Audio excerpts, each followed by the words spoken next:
Hello everyone, আজকের ভিডিওতে আমরা তোমাদের সাথে শেয়ার করব কিভাবে বাসায় বসে এই সুন্দর সুন্দর 3D পেইন্টিংগুলো করে ফেলবে। So let's get started. So এই ধরনের পেইন্টিংগুলোর জন্য আমাদের মোস্ট ইম্পর্টেন্টলি লাগবে কার্ডবোর্ড শিট আর যে কোনো ধরনের ক্লে। তোমরা এখানে হ্যান্ডমেড ক্লে অথবা মোল্ডেড ক্লে ইউজ করতে পারো। এখানে আমরা ইউজ করছি একটা রাউন্ড শেপের MDF বোর্ড। তোমরা যে কোনো শেপের যে কোনো ধরনের কার্ডবোর্ড ইউজ করতে পারো। তো তারপর আমি জাস্ট আমার পছন্দ মতো র্যান্ডমলি কিছু ফ্লাওয়ার প্যাটার্নস ড্র করে নিয়েছি। এরপরেই নেক্সট স্টেপ হচ্ছে ক্লে দিয়ে এই প্যাটার্নগুলো মেক করা। গ্লু হিসেবে তোমরা এখানে ফেভিকল অথবা ফ্যাব্রিক গ্লু ইউজ করতে পারবে। তো আমাদের ফার্স্ট স্টেপ হচ্ছে ক্লে দিয়ে এই পুরো বোর্ডের ডিজাইনের যেই ছোট ছোট পার্টসগুলো আছে সেগুলো বানিয়ে নিতে হবে, যেমন ফুলের পাপড়ি অথবা পাতাগুলো।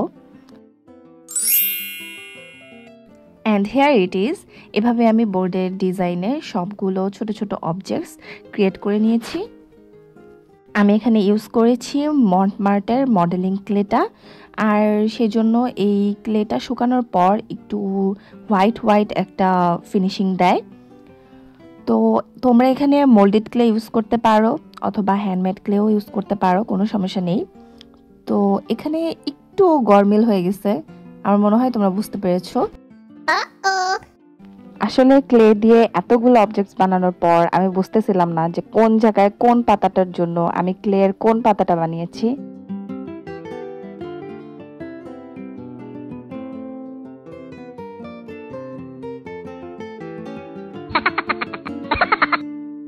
তো এভাবেই অনেকগুলা ব্যর্থ চেষ্টার পর আমি নিজের ইচ্ছা মতো একটা একটা করে পাতা তুলে সেটা গ্লু দিয়ে এটার সাথে অ্যাটাচ করে নিচ্ছিলাম।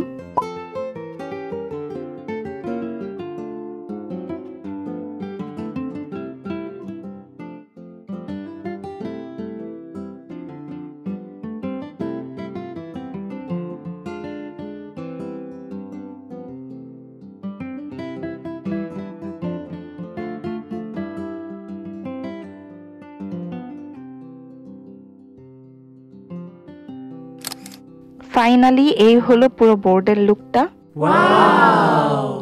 এবার এখানে জেসো অ্যাপ্লাই করার পালা। আমি পুরো বোর্ডটাতে জেসোর একটা লেয়ার অ্যাপ্লাই করে নেব।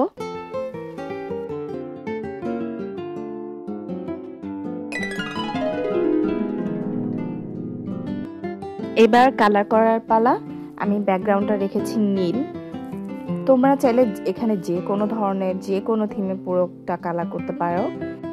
সত্যি বলতে রঙের বিষয়ে আসলে বাধা ধরা কোনো নিয়ম নেই, আর এই ধরনের কাজগুলোতে পার্সোনাল একটা টাচ দিতে পারলে সত্যি খুব শান্তি শান্তি ফিল হয়। তো এখন জাস্ট পুরোটাতে আমি কালার করতে থাকবো। So enjoy the process.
So আমাদের ইনিশিয়াল কালারিং এর পর এখন পালা ডিটেইলিং অ্যাড করার।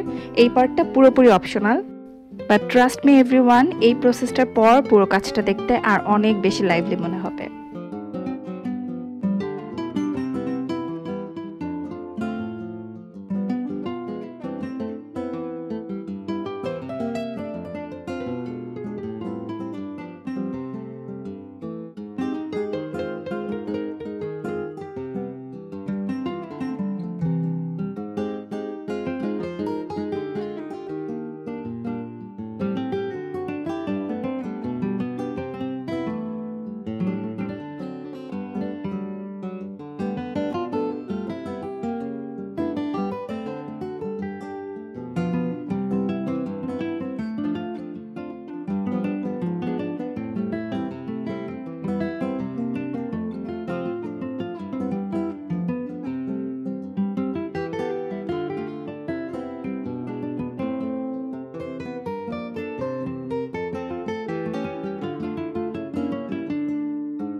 So হিয়ারস the final look.